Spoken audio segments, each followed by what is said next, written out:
아멘. 오늘 저들에게 말씀을 증거해 주실 분은 박종근 목사님으로서 제가 교직에 있을 때에 알았는 분이에요.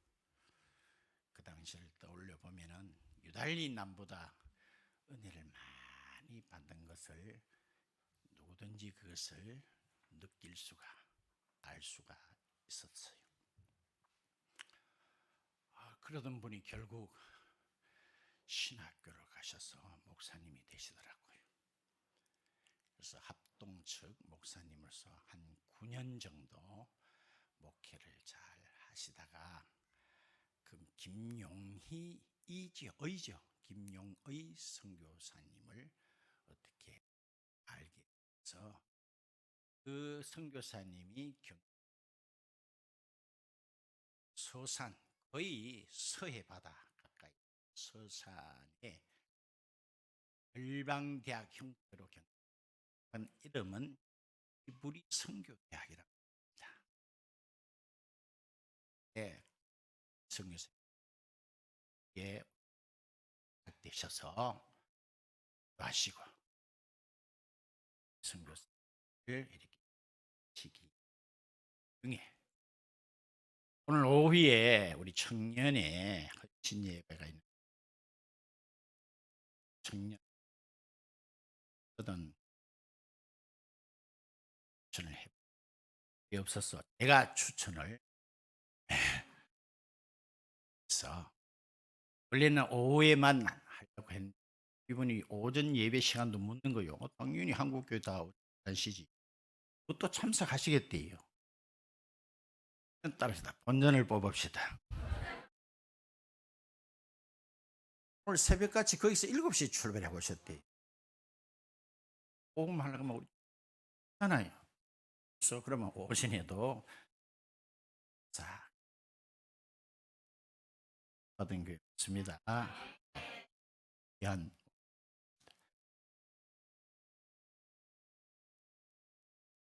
자, 손을 다 오른손을 들어보세요. 할렐루야라 크게 환영합시다. 할렐루야.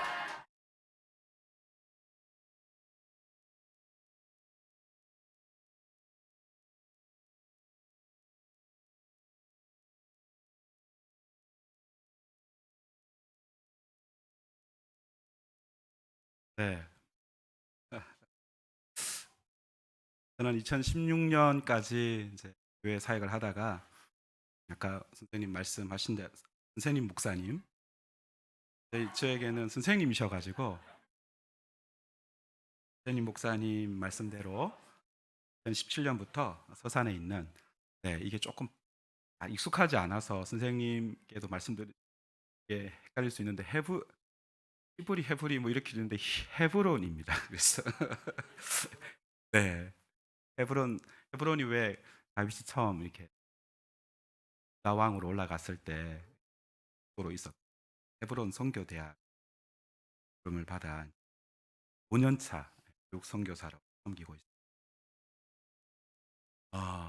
선생님께 이렇게 말씀 부탁을 받고 제가 그런 마음이 들더라고요.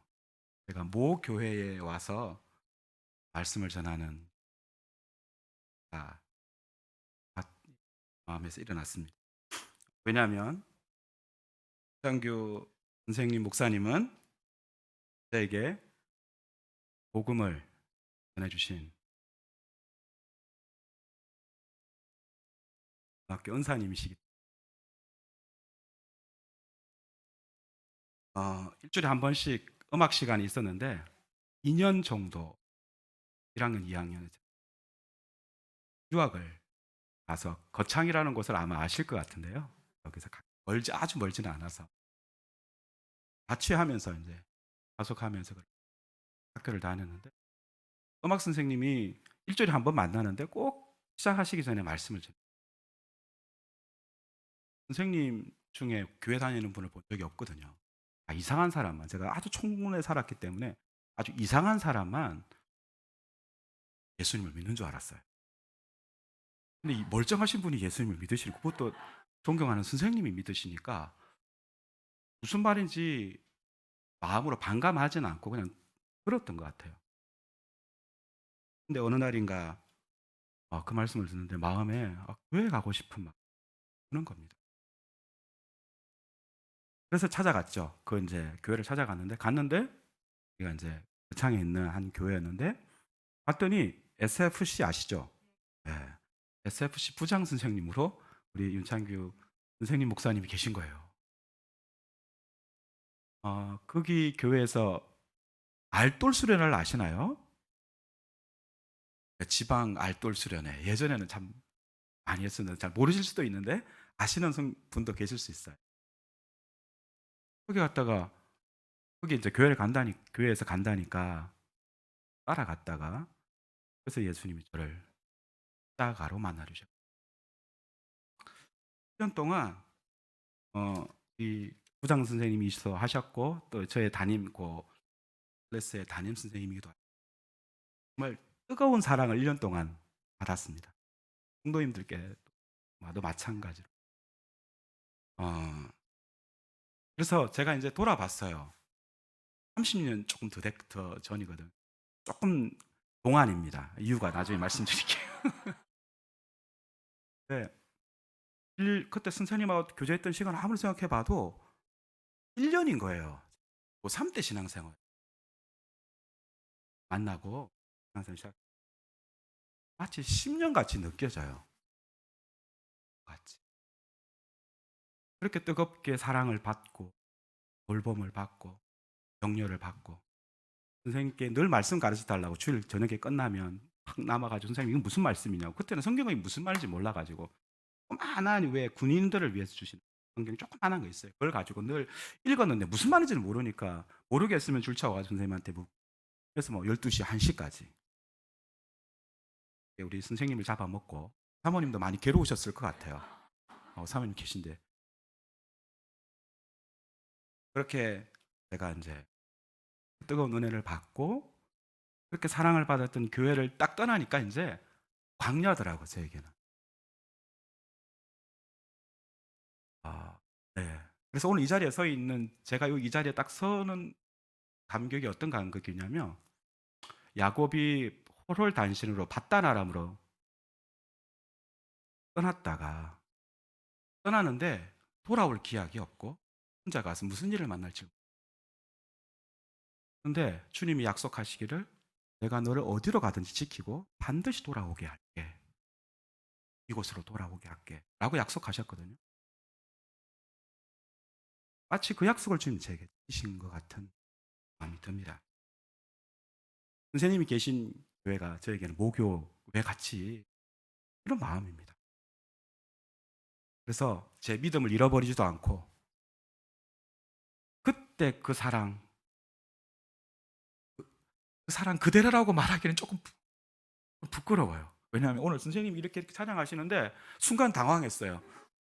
70 다 되신 담임 목사님이 이렇게 하는 걸 처음 봤거든요.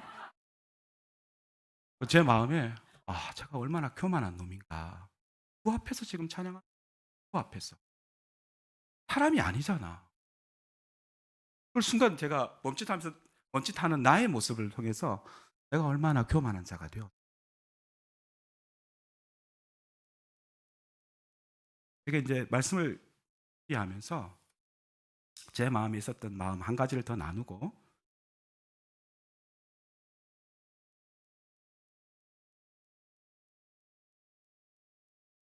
그동안 선생님하고 교제를 따로 하지를 못했습니다. 근데 늘 마음에 고향처럼 내 마음에 늘 그래서 내가 복음을 나누면 선생님 이야기를 나눴어요. 선생님은 모르시겠지만 그때 그 선생님이 나에게 복음을 전해 교직 생활을 하는데 음악 시간에 복음을 나눈다는 게 쉽지 않습니다. 그게 사립학교였거든요. 선생님 나중에 많은 사실은 어려움을 겪으셨어요. 그럼에도 불구하고 제자들을 사랑해서 그렇게 복음을 전하셨어요. 누구의 마음이겠습니까? 예수님 마음이죠. 다른 사람도 그렇지만 저 살리고 싶으셨어요.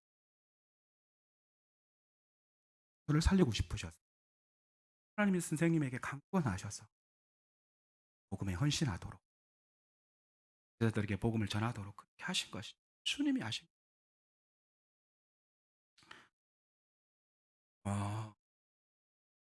선생님의 인생은, 선생님 목사님의 인생은 나는 너무 귀하고 성공한 인생이라고 말씀드리고 싶었어요. 꼭 이렇게 말씀드려야 뭐 그런 건 아니지만, 부끄러운 제자지만, 왜냐하면 예수님 전혀 믿지 않았던, 그냥 촌골짜기에 살았던, 교회 한번 다녀보지 않았던 저에게 복음을 전해주시고 예수님 사랑하는 사람으로 서 있거든요.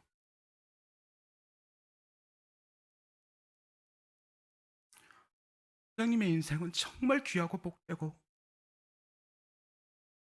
하나님이 보내셔서 이 땅에 보내셔서 하라고 하신 그 귀한 일을 잘 감당하신 복되고 귀한 인생이시다. 그런 마음, 제 마음이 들었습니다. 네.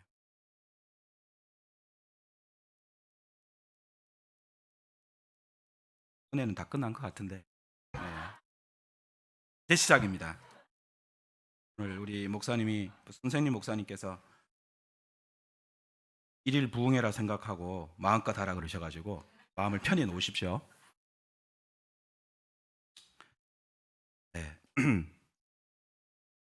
고린도 후서에 보면 우리가 이 보배를 질그릇에 가졌으니 이는 심히 큰 능력은 하나님께 있고 우리에게 있지 아니함을 이해하려 하십니다. 조금 한두 장만 있으면 감사합니다. 그거에서 충분하겠습니다. 제가 즐겨 쓰는 여기를 가져왔는데 네.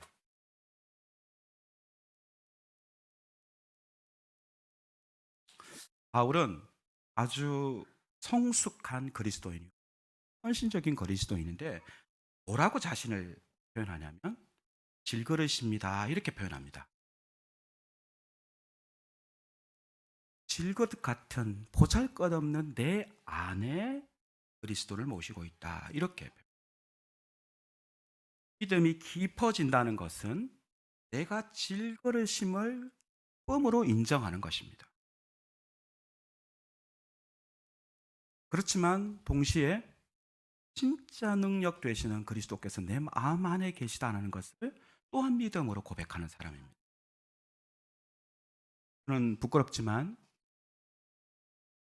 질그릇 되지 않기 위해서, 금그릇 되기 위하여 피나는 눈물 나는 노력을 했던 사람이다라는 말씀을 하고 하면서 깨닫게 되었어요. 왜 그러냐면 질그릇 같이 연약하면 세상에서 어떤 취급을 받는지는 제가 잘 알거든요.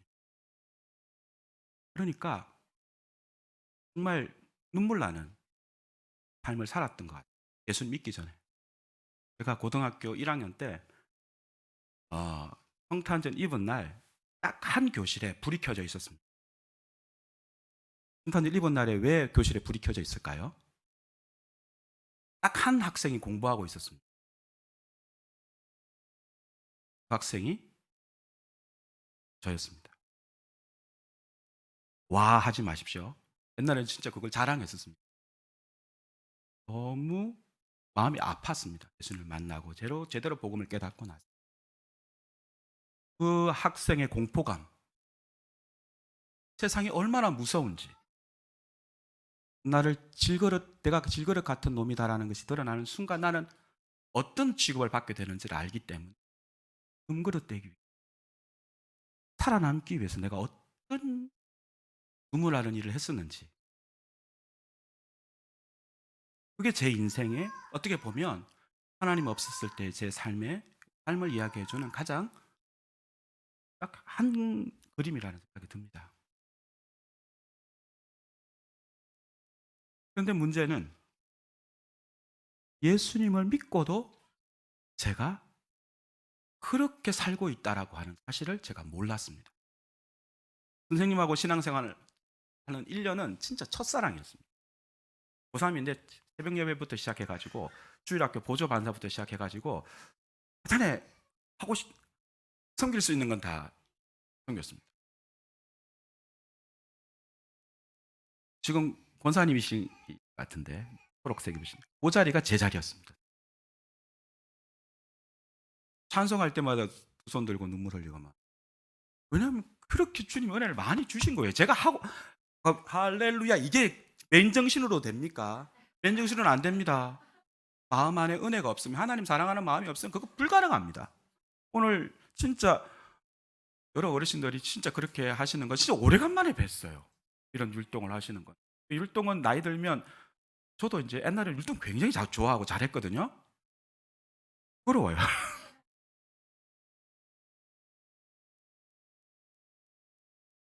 그렇게 은혜 받을 때는 몰랐습니다. 시간이 지나고 학교를 가고 교사가 되고 목사가 되고, 그 세계도 만만치 않은 세계더라고요. 믿음이 부족한 저의 눈에는 금그릇 되지 않으면, 아, 여기 살아남을 수 없구나. 진짜 열심히 잘해서 해야 되는구나. 믿음이 부족한 저에게는 그런 세계인 것처럼 보였어요. 그래서 또 나는 질그릇이에요. 그렇지만 내 안에 보배이신 예수님이 계세요라고 말하지 않고 설교는 그렇게 하죠. 마음 깊은 곳에서 아니, 금그릇 해야 돼. 안 그러면 나는 죽어 라고 하는, 주님과 아무 상관없는 세상 사람과 동일한 그러한 영성으로, 그러한 마음으로 신앙생활을 했다는 것을 복음의 빛 앞에 주님 저를 세워주시면서 깨닫게 됩니다. 주님이 그것을 깨트리시는, 내가 질그릇이야. 여기 계신 분 중에 금그릇이 있으실 수 있어요. 괜찮습니다. 조만간 깨지니까요. 걱정하지 마시고. 그냥 금그릇은 금그릇일 뿐이에요. 하나님의 능력이 나타나진 않아요. 하나님의 능력이 나타나야지 세상에서 그리스도의 향기를 드러내죠. 내가 질그릇인데 금그릇 됐다고 해서 사람들이 예수 믿지 않아요. 우리 존경하지 않습니다. 니 잘났다 이렇게 합니다. 우리 안에 계신 주님이 보여야, 아, 좀 이상해. 말은 하지 않지만 그렇게 이야기하는 거예요. 주님이 이 진리를 내한테 깨닫게 해주지 않으셨으면, 복음의 빛으로 내 영혼을 비추어 주지 않으셨으면 저는 오늘 이 자리에 못 섰을 겁니다. 주님을 향한 사랑이 점점 식어져 가요. 내 마음에 주님이 사셔야 되는데 자꾸 내가 사니까, 나 성공해야 된다고, 나 잘 나가는 목사 되어야 된다고 말은 그렇게 하지 않죠. 근데 마음 안에는 그 마음으로 가득하니까 점점 목 말아 갑니다. 목이 마른 거예요. 영혼이 바싹바싹 마릅니다. 나중에는 주님 사랑합니다. 사랑합니다. 이 말을 못 하겠더라고요. 정직하게. 아니, 교회에서야 할렐 얼마나 앞에서는 인도를 잘하고 점점 땀밥이 늘어가니까, 그건 전문 용어인데 죄송합니다. 늘어가니까 이게요, 은혜도 끼쳐요, 진짜. 예. 은혜도 끼치고 때로는 은혜도 받고, 그러나 마음 깊은 곳, 마음 중심은 세상과 똑같은 겁니다. 몰랐습니다. 그런데 내가 문제가 있다는 건 알게 되었습니다. 왜냐하면 주님 사랑합니다라고 하는 말을 정직하게 못하겠는 거예요. 주님 사랑합니다. 내 마음 다하여 주님 사랑합니다. 내가 처음 믿었을 때보다 주님을 더 사랑합니다라고 말을 못하겠더라고요. 성도님들은, 목양하시는 우리 성도님들은 사랑할 수 있더라고요. 나를 좀 어렵게 하더라도. 부목사님들은 사랑이 안 되는 거예요. 왜 그런지 몰랐습니다. 나중에 알게 됐죠. 경쟁 상대인 거죠. 제가 잘 나가면 나는 도태되는 거예요. 그렇게 생각한 겁니다. 부목사님들은 사랑이 안 되는 거예요. 주님이 사랑하시는 종인들인데도 조금만 허물이 보여도 그것 때문에 그날 가서 죄송한데 우리 아내는 없는데 아내랑 올려놓고 죄송한데 이제 반찬거리로 삼은 거죠.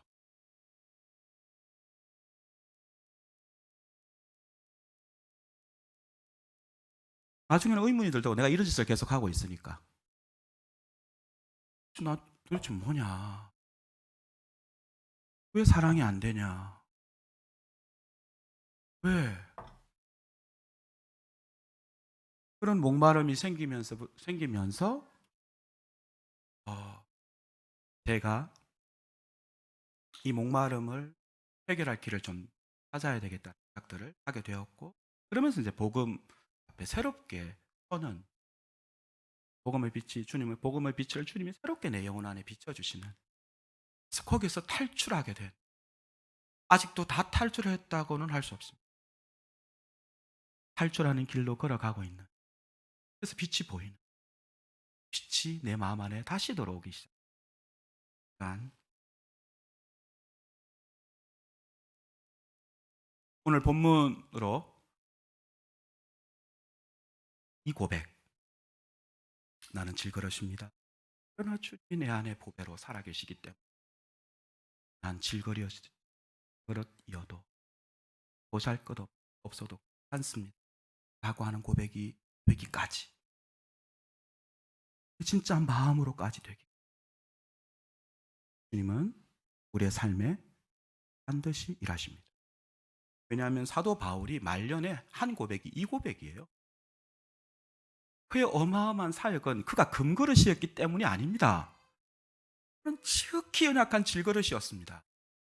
오히려 주님이 질그릇 만드시려고 그를 고통 중에 몰아넣으신 적도 있습니다. 왜? 금그릇인 것처럼 생각하지 않게 하기 위하여, 잘났다고 생각하지 않게 하기 위하여 주님이 때로는 그를 심한 고난 가운데도 빠뜨리셨습니다. 주님은 내 힘으로 사는 자가 아니라 내 안에 사신 그리스도의 능력으로 사는 자가 되도록 그를 반드시 그 자리로 이끌어 가십니다. 베드로의 인생을 보시면 오늘 이 본문이 사실은 저에게 그 자리로 갈 수 있도록 저에게 은혜를 주셨던 하나입니다. 사실 베드로 또한 사도 바울의 진리를 마음으로는 깨닫지 못했던 사람입니다. 그는 갈릴리 어부 출신의 제자인데 어부가 무슨 금그릇이겠습니까? 그때 당시 어부가 무슨 존귀한 금그릇이라는 직업을 받겠습니까? 예루살렘의 바리새인, 서기관, 이런 사람들이 금그릇인 거예요. 그런 지극히 보잘것없는 그릇이었습니다. 그런데 예수님 만나고는 지가 금그릇인 것처럼 착각했습니다. 왜냐하면 진짜 금그릇 같았습니다. 예수님을 따르면서 그는 가장 많은 사랑을 예수님께 받습니다. 누구도 부인할 수 없을 만큼. 그리고 물 위를 걸었던 사람, 인생 중에 물 위를 걸었던 사람, 예수님 빼놓고 베드로 한 사람이죠.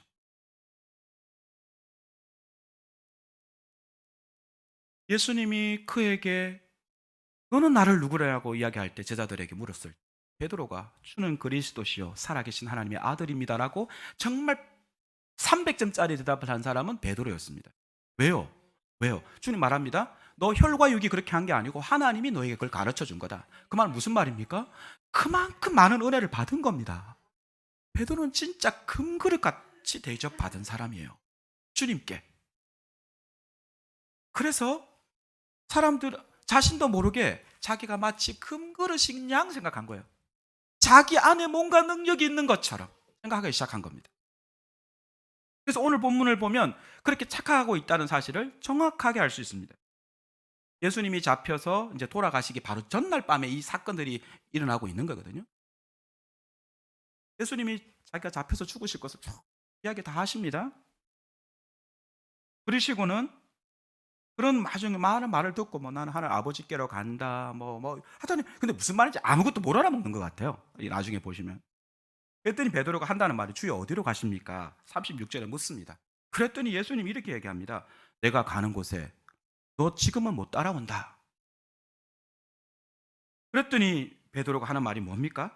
어찌해서 따라갈 수 없습니까? 나는 주님을 위해서 목숨까지 버리겠습니다. 이게 거짓말이었을까요? 참말이었을까요?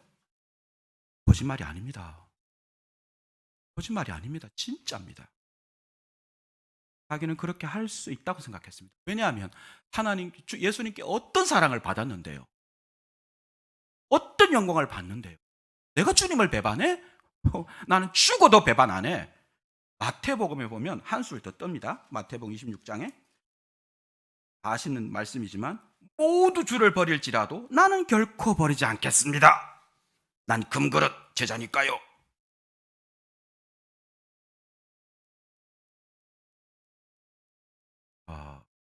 베드로 이렇게 착각할 수 있을 만한 좋은 사랑과 영광을 보았습니다. 그러나 예수님은 정확하게 알고 계셨습니다.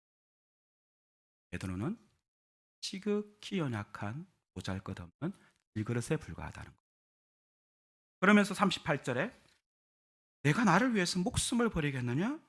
내가 진실로 너에게 이르노니 닭 울기 전에 내가 3번 나를 버리라. 그리고는 베드로의 대답이 없습니다.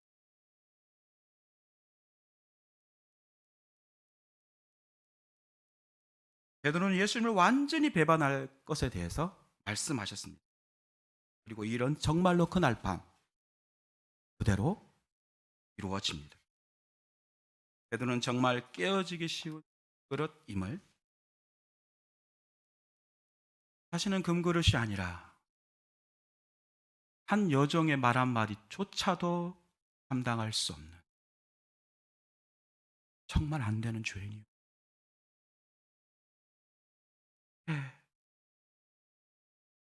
그러면서 깊은 절망, 자기 존재를 깊게 다시 한번 보는 그런 시간을 이야기는 여기서 끝나지 않습니다. 그럼 재미없지 않습니까? 36절을 다시 한번 보십시오. 제가 읽지 않은 부분이 있습니다. 예수께서 대답하시되 내가 가는 곳에 네가 지금은 따라올 수 없으나 따라올 수 없다 이렇게 끝나는 거 아닙니다. 그죠? 3번 부인할 거야. 어이구. 3년 동안 키워놨더니 그거밖에 안 되냐? 어이구. 이렇게 하지 않고 지금은 따라올 수 없으나 후는 따라오리라. 놀라운 약속입니다. 어마어마한 약속입니다. 요한복음 21장 한번 뒤로 가보실래요? 이 의미가 무슨 의미인지. 요한복음 21장은 한 사람을 위해서 기록된 사건이죠. 그 사람은 바로 베드로입니다. 그냥 20장으로 끝나도 돼요. 왜냐하면 20장에 말씀할 것 다 했어요. 너희로 믿고 이 책을 기록한 것은 너희로 믿고 그의 이름을 힘입어 생명을 얻게 하려 함이라라고 하는 게 20장 31절입니다. 끝나도 돼요. 그런데 21장에 한 번 더 기록됩니다. 딱 한 사람을 위하여. 한 사람을 위한 사건입니다. 그것은 베드로입니다. 베드로를 회복해 하시겠다고. 지금은 따라올 수 없지만 후에는 따라올 거야. 따라오게 할게. 내가 할게. 그 약속을 주님이 하셨거든요. 그 약속을 지키시는 첫 번째 중요한 사건이 바로 이 사건입니다. 나를 따라오게 해줄게. 내가 너로 따라오게 할게. 라고 했던 구체적인 의미는 18절, 19절에 나옵니다. 제가 읽어보겠습니다. 내가 진실로 진실로 내게 이르노니 내가 젊어서는 스스로 띠뛰고 원하는 곳으로 다녔거니와 11장 18절입니다. 널거스는 내 팔을 벌리니 남이 내게 띠띠우고 원하지 아니하는 곳으로 데려가리라. 이 말씀을 하심은 베드로가 어떤 죽음으로 하나님께 영광을 돌릴 것을 가리키십니다. 후에는 따라오리라라고 하신 약속은 무슨 약속이냐면 그 여종의 말 한마디에 너가 지금까지 주님 사랑한다고 말했던 그 모든 말 다 뒤로 던져버리고 주님 배반하고 주님 모른다 그러고 저주 맹세하기까지 그렇게 주님을 배반했던 자지. 그러나 내가 이제는 따라오게 해줄 건데 너 절대 나를 향한 사랑 배반치 않도록 내가 너를 붙들 거야. 얼만큼 너를 강하게 붙들 거냐면 너 순교의 자리 앞에서도 나를 모른다 하지 않고 나를 향한 사랑 배반치 않고 나는 더욱 주님 사랑합니다. 그러니 나를 거꾸로 매달아 주시오. 나의 스승, 나의 선생님이요, 나의 주님이었던 그분이 십자가를 옳게 지셨는데 내가 어떻게 그분과 똑같은 대우를 받겠어? 나는 거꾸로 매달아 주시오 라고 말했다는 그러한 이야기가 있죠. 이 담대함,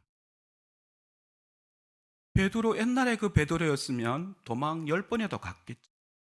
그런데 어떻게 도망 안 갔습니까? 어떻게 주님 배반하지 않은 겁니까? 본인이 금그릇이었기 때문에요? 아니요. 자기가 질그릇인 걸 그날 밤 자기가 어떤 놈인지 어떤 질그릇인지 나는 주님을 철저히 배반할 수밖에 없는 그런 죄인인 것을, 나는 아무것도 아닌 것을 그날 밤 뼈저리게 알았습니다. 그가 금그릇이었기 때문이 아닙니다. 그가 특별한 능력을 가졌기 때문이 아닙니다. 그가 특별히 단련되었기 때문이 아닙니다. 주님이 약속하신 것을 진짜 지키신 겁니다. 따라오게 해줄게. 너의 절망, 너의 신앙이 절망으로 끝나지 않도록, 너의 사랑이 무르익지 못하고 열매 맺지 못하고 풋사과처럼 떨어져서 그냥 짓밟히지 않도록, 나를 향한 그 사랑, 네가 나를 사랑하는 거 알아. 나를 사랑했던 거 알아. 그 사랑은 진짜였어. 그러나 그 사랑은 질그릇의 사랑이었어. 그러나 이제는 내가 너를 붙들어서 그 자리에서도 나를 향한 사랑을 포기치 않고 끝까지 나를 사랑하는 사람으로 남도록 내가 너를 그렇게 붙들고 그렇게 너의 인생을 이끌어 갈 거야. 주님 그렇게 말씀하시고 주님은 진짜 그 약속을 주셨습니다. 여러분, 주님이 말씀하신 이 약속이 지금은 따라올 수 없지만 후에는 따라온다고 했습니다. 그럼 후에는 언제입니까? 이 후에는이라고 하는 단어요. 이 후에는이라고 하는 단어는 사실은 구약으로부터 쭉 흘러내려오는 어떤 단어와 연결되어 있습니다. 그것은 뭐냐면 이스라엘 백성들은 하나님의 특별한 은혜를 받은 사람들입니다.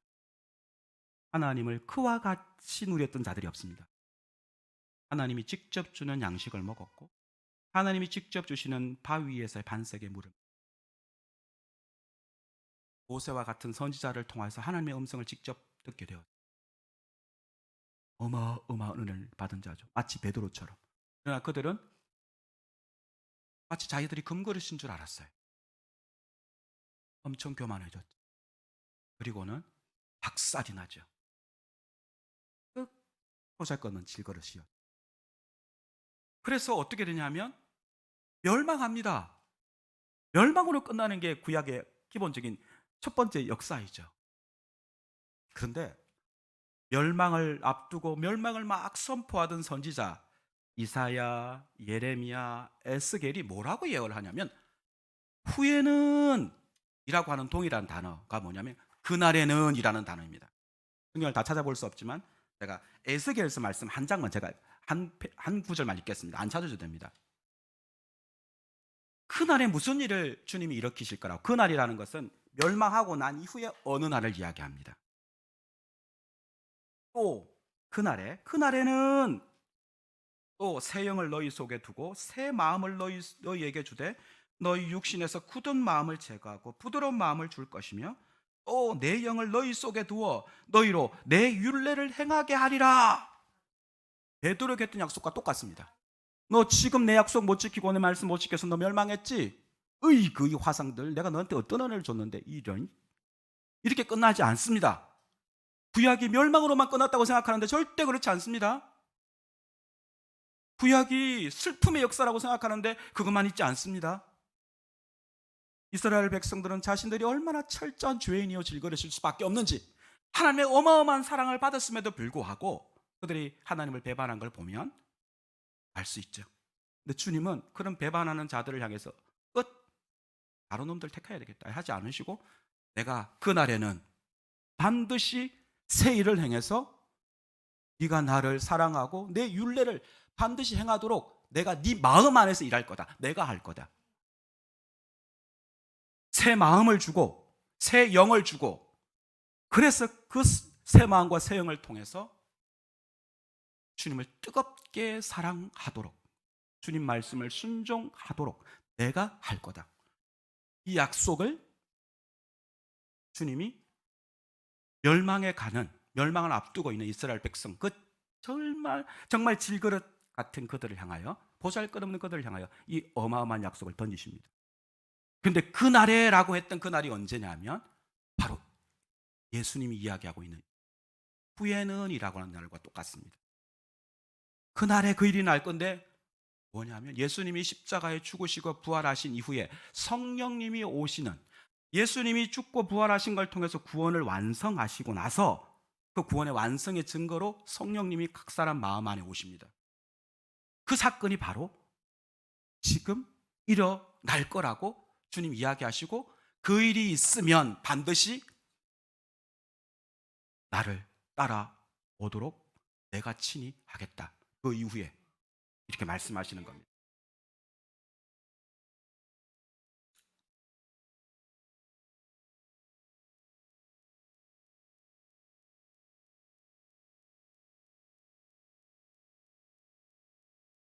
예수님이 죽고 부활하시고 성령님이 내주하시는 것을 통해서 예수님은 구약에 있었던 그걸 새 언약이라 그러는데 새 언약을 성취하셨습니다.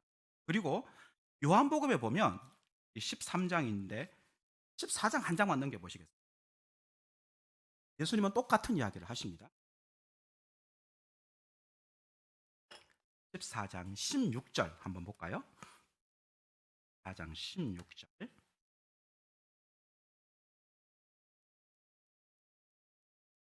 제가 읽겠습니다. 내가 아버지께 구하겠으니 그가 또 다른 보혜사를 너희에게 주사 영원토록 너희와 함께 하리니 17절 그는 진리의 영이라 세상은 능히 그를 받지 못하나니 이는 그를 보지도 못하고 알지도 못함이라. 그러나 너희는 그를 아나니 그는 너희와 함께 거하시며 또 너희 속에 계시겠습니다. 이제는 성령님이 모든 예수님을 믿는 제자들 안에 계심으로 해서 그는 질그릇이지만 내 안에 능력되시는 성령님이 와 계시기 때문에 나는 순종할 수 있고 승리할 수 있는 자가 주님이 되게 하시겠다고 약속하시는 겁니다.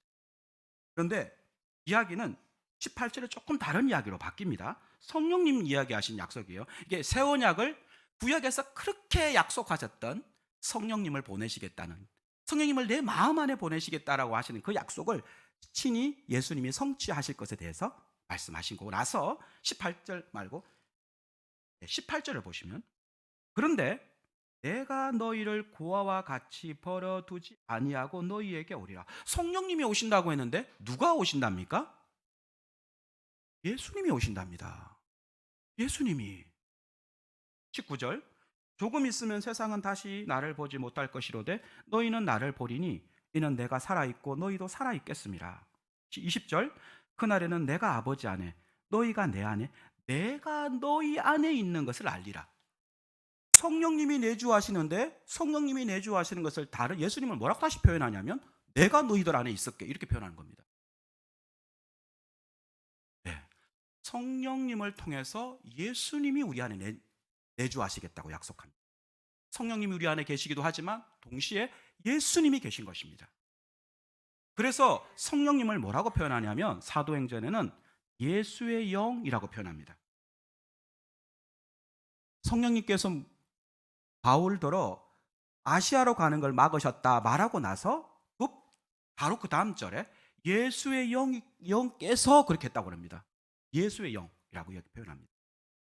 성령님이 예수님 믿는 사람 안에 지금 내주하고 계십니다. 여러분이 믿든 안 믿든 얼마큼 세게 믿으시든 적게 믿으시든 상관없이 예수님을 믿는 분에게는 성령님이 그 마음 안에 내주하십니다.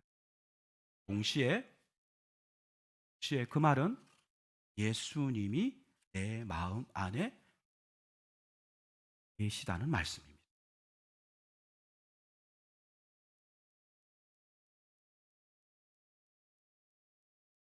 예수님이 내 마음 안에 내주하심으로 해서 예수님은 내 안에 새 마음을 주시고 새 영을 주시고 새 능력을 주셔서 주님의 말씀에 순종할 수 있게 해주시고 주님을 따를 수 있도록 베드로처럼 끝까지 주님을 따를 수 있도록 주님을 점점 더 사랑해서 그 사랑이 점점 커져서 순교의 자리에 딱 서도 나 주님 사랑하는 사람이야. 나 주님 사랑을 포기할 수 없어.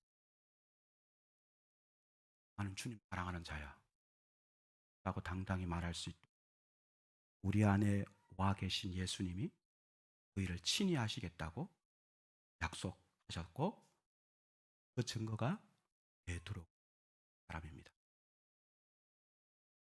베드로와 같은 질그릇인 우리에게도 반드시 하시겠다고 약속하십니다.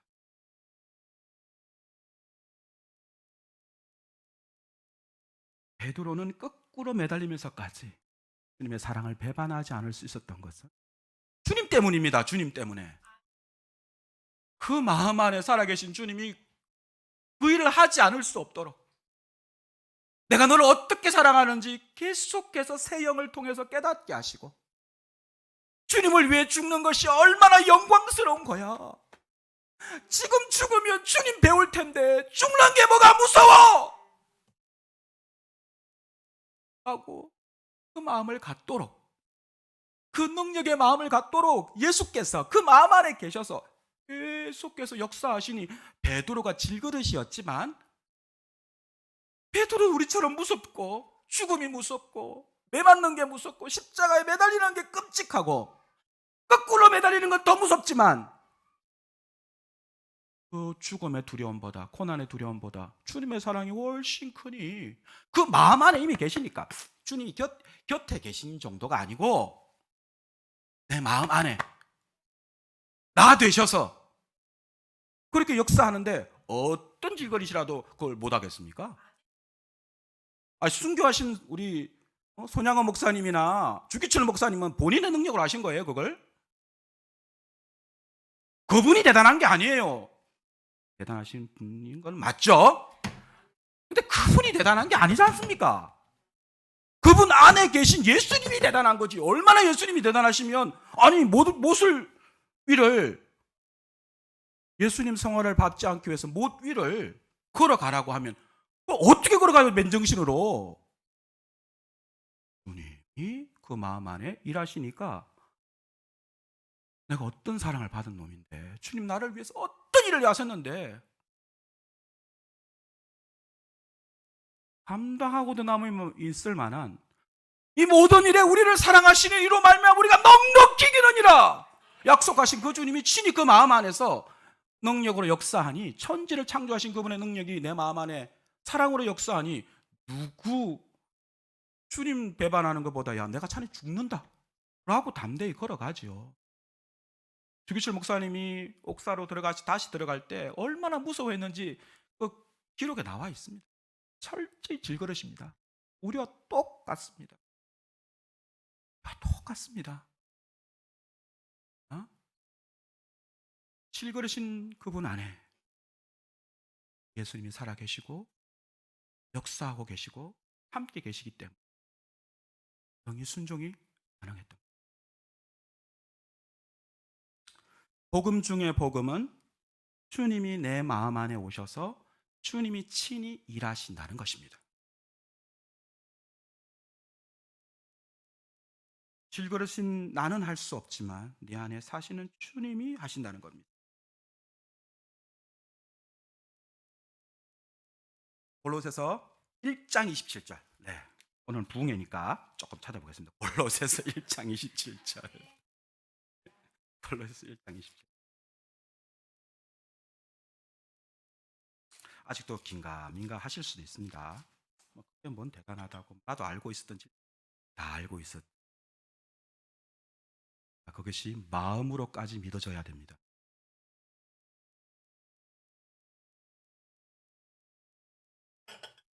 머리에 남아 있으면 알고 있는 것으로는 절대 능력이 나타나지 않습니다. 몰라서가 아니에요.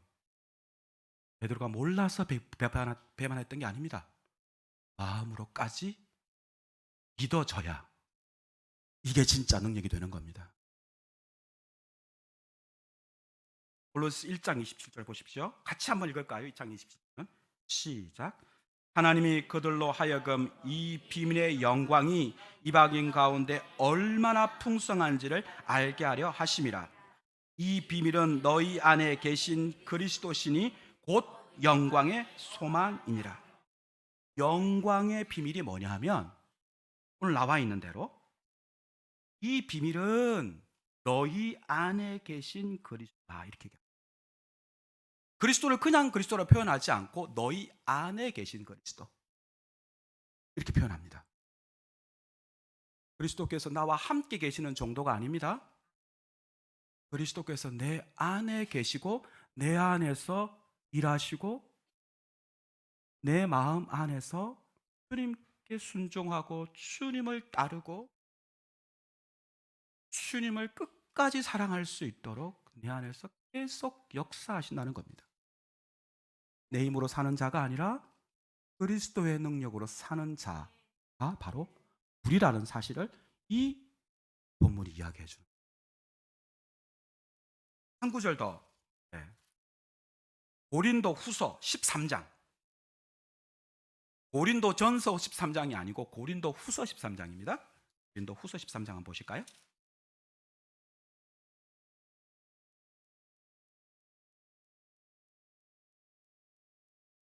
고린도 후서 13장. 거의 좀 끝나가고 있는 것 같습니다. 네. 고린도 후서 13장 5절. 같이 한번 읽어볼까요? 고린도 후서 13장 5절도. 네. 고린도 후서 13장 5절. 같이 읽겠습니다. 잠깐만요. 시작. 너희는 믿음 안에 있는가? 너희 자신을 시험하고 너희 자신을 확정하라. 예수께서 너희 안에 계신 줄을 너희가 스스로 알지 못하느냐? 그렇지 않으면 너희는 버림받은 자니라. 사도 바울이 좀 심한 말을 합니다. 그죠? 예수 그리스도께서 너희 안에 계신 줄을 너희가 스스로 알지 못하느냐? 그렇지 않으면 너희는 버림받은 자. 예수님이 내 안에 계시다는 것을 믿는 것, 그것이 얼마나 중요한 일인지를 이야기해주고 있는 본문.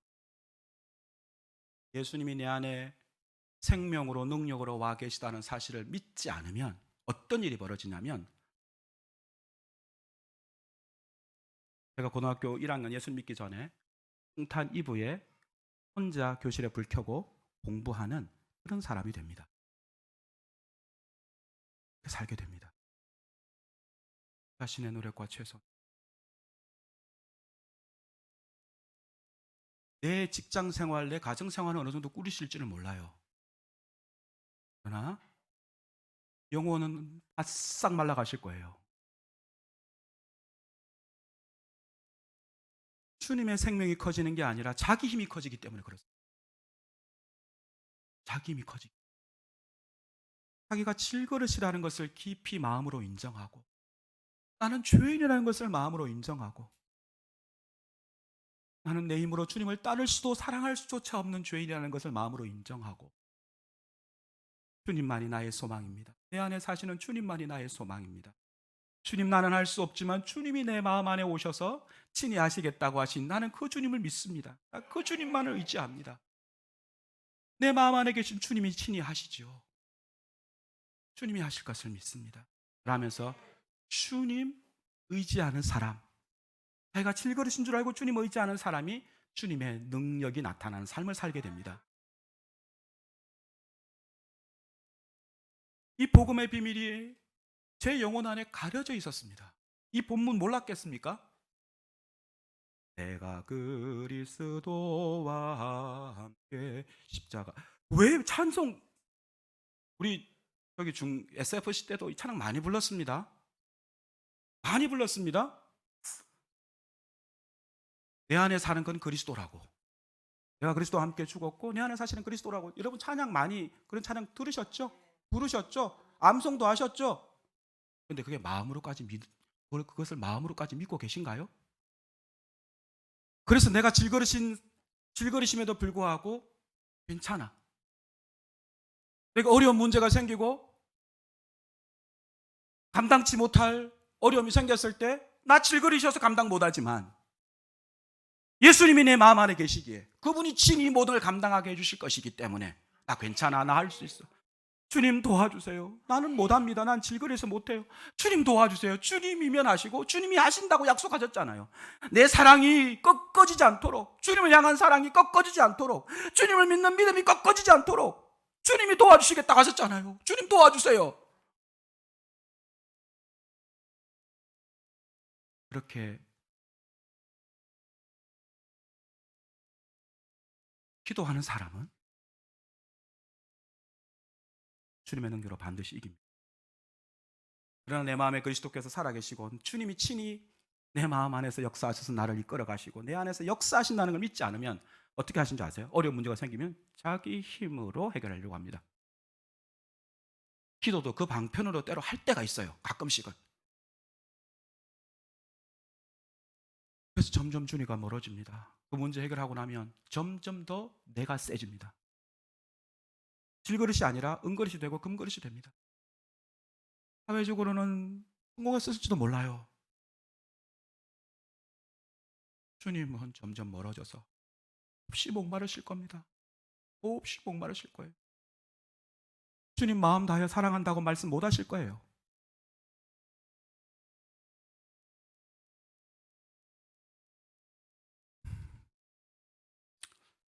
내 안에 살아계시는 그리스도, 이 질그릇 안에 보배 되신 예수님이 살아계시다는 것, 심히 큰 능력이 내게 있지 않고 그분에게 있다는 것을 마음으로 믿기까지 주님은 일하십니다. 나를 얼마나 연약한 질그릇인지 자꾸 깨닫게 하시는 역사를 주님 허락하십니다. 지금 마음에 어려움을 겪고 계신 분 계십니까? 질그릇이세요. 당연해요. 주님 사랑한다고 고백 못 하시는 분 계십니까? 마음으로 진짜 주님 사랑합니다. 마음 고백 못 하시는 분 계신가요? 질그릇이에요. 내 힘으로는 그거 못 합니다. 내 힘으로 못 하기 때문에 주님이 죽고 부활하셔서 내 안에 오셨습니다. 내 마음 되시고 내 영 되셔서 내 안에 와 계십니다. 그분을 의지할 때, 그분을 진짜 겸손히 구할 때, 그분은 내 안에서 주님 사랑합니다 고백할 수 있고 어떤 어려움도 능히 이길 수 있는 능력. 문제는 내가 마음으로까지 믿어야 돼요.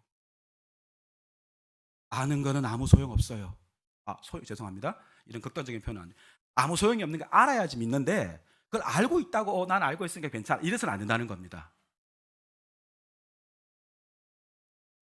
제가 마음으로까지 믿지 않으니까 제가 어려운 문제가 생기면 제 힘으로 해결하려고 그렇게 애썼던 거죠. 말로는 기도한다 그러고 말로는 주님 의지한다 하지만 실제로는 나를 의지한 거예요. 이 문제를 해결하지 못하면 나는 질그릇인 게 드러나서 나는 완전히 도태되고 나는 이 세계에서도 밀려날 거니까. 그런 생각하면서 그리스도가 나의 능력이라는 생각을 하지도 않고 그리스도께서 내 안에 살아계시다는 생각도 하지도 않고 그렇게 애쓰고 수고하다가 주님 잃어버리게 돼요.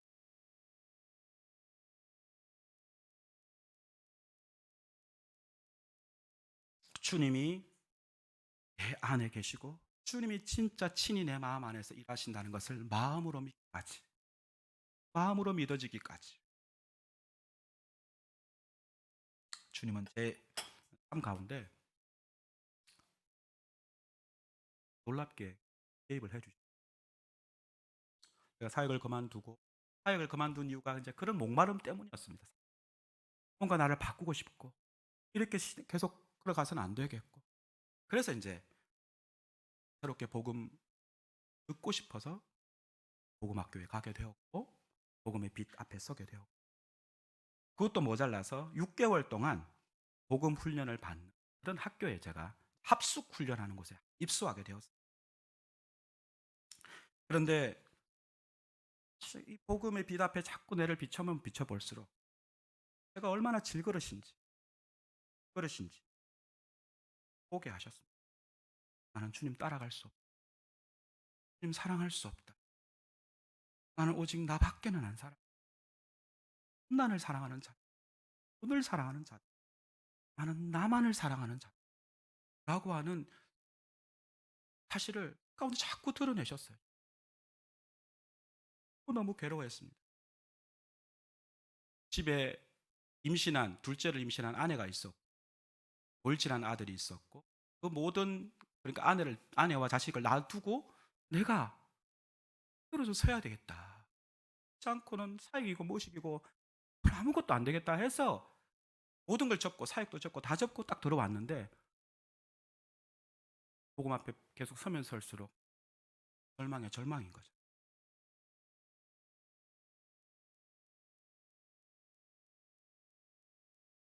명색이 목사인데 이게 안 믿어지고 주님 사랑한다 고백을 못 하겠고 어떻게 해야 되나 라고 할 때 주님이 한날 오늘 이 본문으로 요한복음 13장 36, 38절 본문으로 내 영혼 안에 마음 안에 세밀하게 들려주신 말씀이 있어요.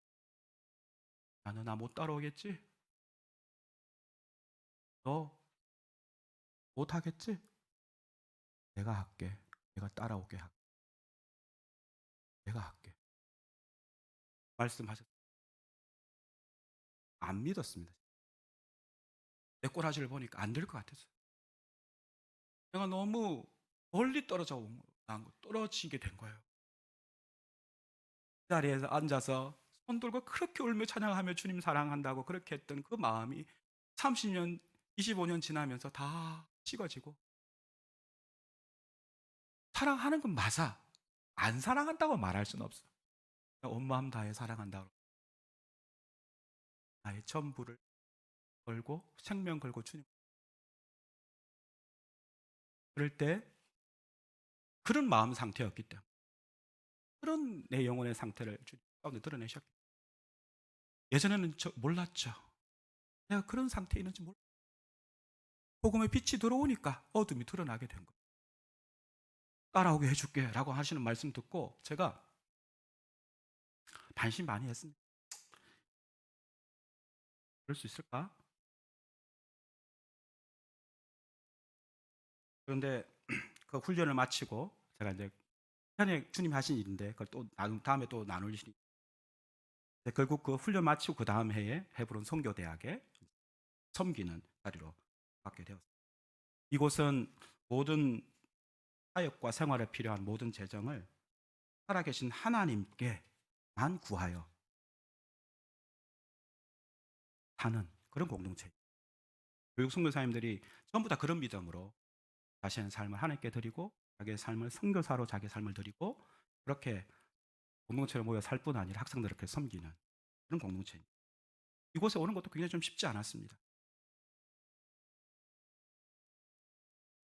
주님이 하신 건데요. 그 이후에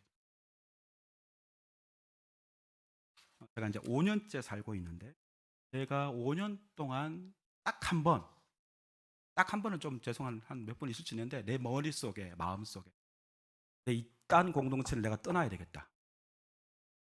여기 더 이상 못 있는 나간다 할 때도 없는데 전 나간다 했던 위기가 딱 한 번 크게 한 번 가끔씩 아우 힘들다 이런 마음이 있었지만 오직 믿음으로 산다? 하나님을 믿는 믿음으로만 산다? 그 훈련 받고 싶고 정말 주님 사랑해서 그렇게 살고 싶은 마음은 진짜 마음이 있었기 때문에 주님 불러주셨고 그렇게 정말 살고 싶고 그런 믿음을 정말 배우고 싶고 나보다 앞선 증인들이 있었기 때문에 선배들이 있었기 때문에 정말 그렇고 싶었어요. 그래서 왔는데 우여곡절 끝에 한 3년을 잘 버틴 거죠.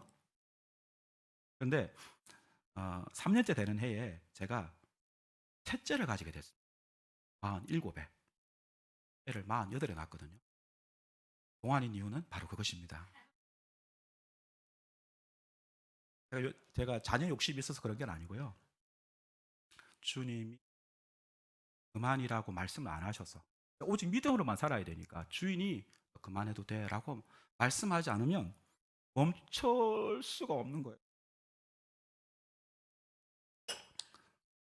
똑같자 믿음이시니까 주님 그렇게 말씀 안 하는 분도 있는 저에게는 그렇게 말씀하시고 그 믿음으로 살고 싶은 거예요. 그렇게 살고 싶어서 왔으니까 이 공동체에 잔머리 굴려가지고 이만큼이면 됐다 하고 그냥 그건 할 수가 없었어요. 그래서 드디어 조심했건만 셋째. 근데 이 셋째는 제가 걱정도 안 했습니다. 왜냐면 첫 번째 아이를 죽음에서 건져주셨거든요. 죽음에서 주셨거든요. 그 아이가 8살인데 그래서 제가 그러니까 임신했을 때 애가 굉장히 튼튼하게 잘 자란다는 거 그때 알았어요. 혹시라도 이게 미끄러지는 않아 이렇게 생각을 많이 하는데 잘 자라요. 금방 자라더라고요. 셋째 걱정도 안 했습니다. 이 아이는 그냥 뭐 저절로 큰다 뭐 이러면서 마음 놓고 있었는데 첫째 둘째 아이가 그렇게 건강하게 커서 순산했거든요. 다 자연분만했습니다. 43, 44, 46 막 이럴 때 아내가 희망을 가지십시오. 죽을 뻔했습니다. 차대. 그런데 첫째 아이가 4주쯤 되었을 때 아내가 적은 양의 하혈을 하는 겁니다. 참 임신하다 보면 그런 일도 있을 수 있더라고요. 걱정 안 했습니다. 왜냐하면 주님이 첫째 아이는 죽음에서도 건졌는데 이쯤이야. 그래서 하나님께 기도하고 하나님께 맡기고 그러니 하나님 제 마음에 말씀을 주신 게 있어요. 이 아이에 대해서 103편 10편 100편 3절인데 여호와가 우리 하나님이신 줄 너희는 알지어다. 그는 우리를 지으시니요 우리는 그의 것이니 그의 백성 기르시는 양이로다. 야 주님이 지었다고 그러시고 주님의 것이라고 이야기하고 주님의 양이라고 그러시네. 걱정 없다. 뭐 조금 나온다고 피가 나온다. 그건 괜찮다. 할렐루야. 그래서 제가 이제 그때도 일이 많아가지고 막 하고 있었습니다.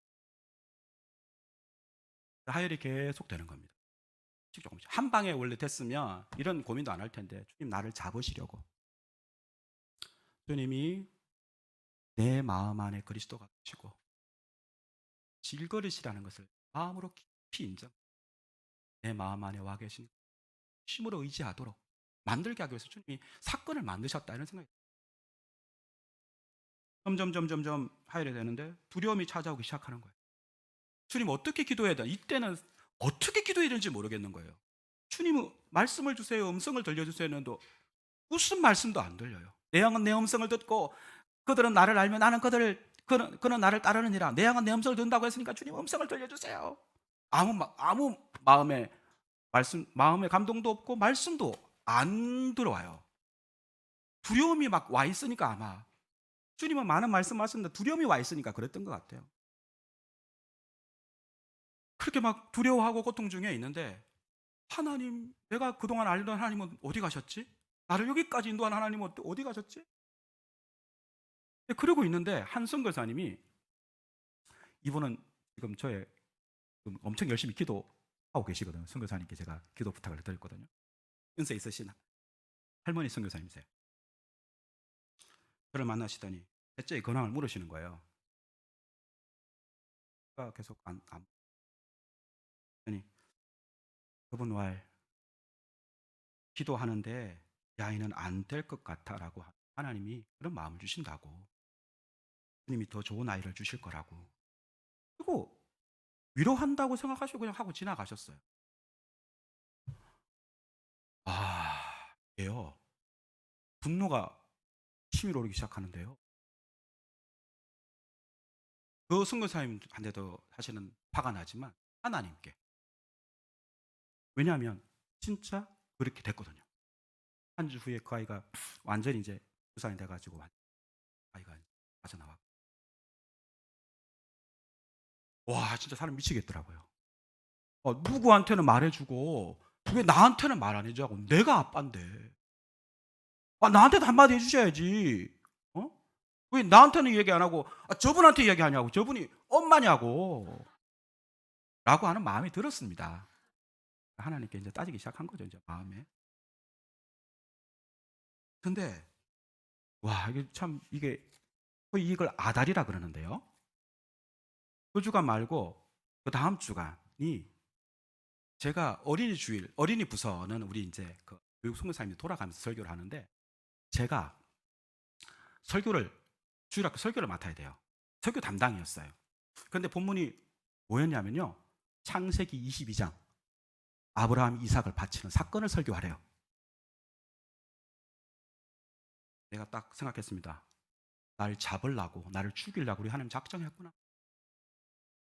그때는 막 악감정이 올라오기 시작하는 거예요. 왜냐하면 감정이 정리가 안 되고 이런 상황이니까 진짜 미치고 팔딱 뛰겠더라고요.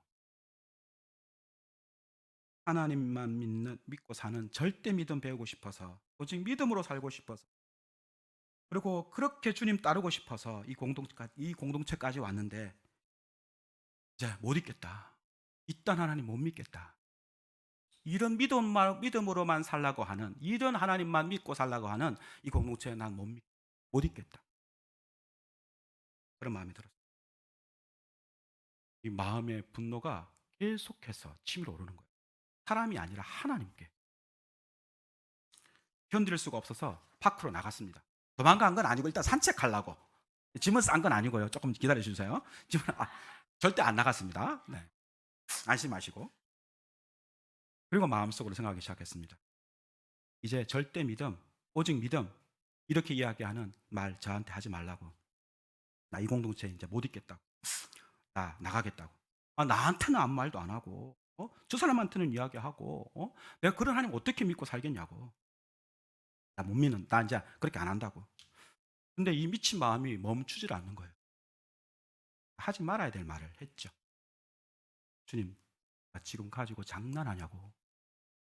주님이 주셨다고 하고 주님이 금방 뺏어가고 줬다 뺐다 줬다 뺐다. 누구 장난하냐고. 누구 애 취급하고 장난하냐고. 누구한테 지금. 어? 하나님 나 지옥 갈 거니까 나 상관하지 말라고. 돌아보면 그때는 그 감정이 정당하다고 생각했습니다. 하나님께 상처받은 거니까. 이후에 돌아보니까 자기 사랑에 미쳐가지고 내가 아이 때문에 운 게 아니고, 아이 때문에 분노한 게 아니고 나 때문에, 나를 왜 이따위로 대접하냐고, 나를 왜 이따위로 취급하냐고. 라는 걸 나중에 알겠더라고요. 그때는 몰랐어요. 이렇게 하는 게 당연하다고 생각했어요.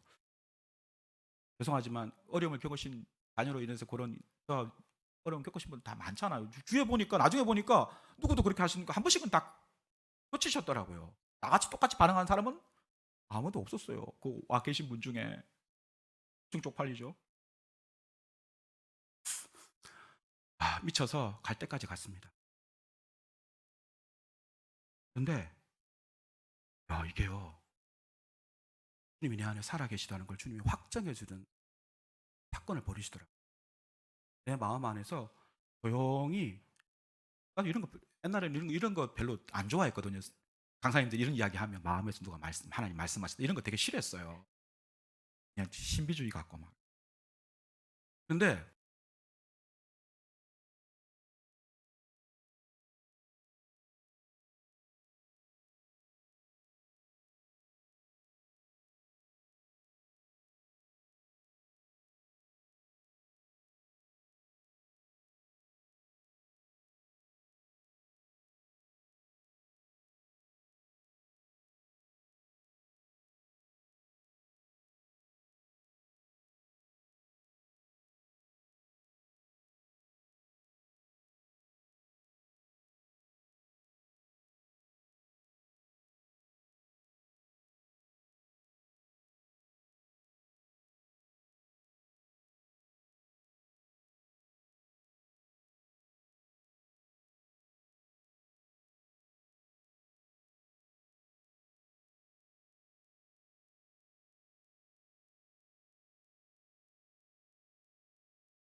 그때 주님 목사님 제가 그때는 참 저를 목사님께 마음으로 저를 많이 지었습니다. 죄송합니다 했더니 아이고 그때는 다 어려워서 다 그런 거죠. 아 그러면서 맛있게 밥을 먹고 식사했어요.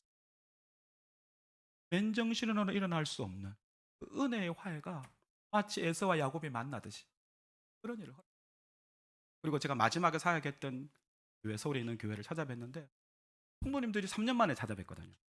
기회가 안 돼가지고 그렇게 반겨주시는 거예요. 아니 목사님부터 시작. 넘치는 사랑을 받은 거예요. 나는 하나님 삿대질하고 개인으로 이렇게 실패하고 완전히 박살이 났는데 하나님께 아무 할 말이 없는데 하나님은 사랑하는 성도님들을 통해서 되게 넘치는 은혜와 사랑을 제가 깨닫게 되었습니다.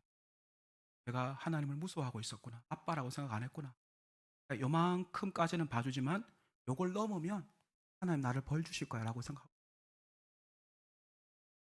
온전한 사랑이 두려움을 내어쫓는다고 했는데 온전한 사랑 아니었구나.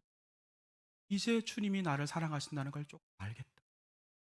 나 그렇게 주님한테 악다구리 썼는데 나 사랑하신다는 증거 토록 보여주시네.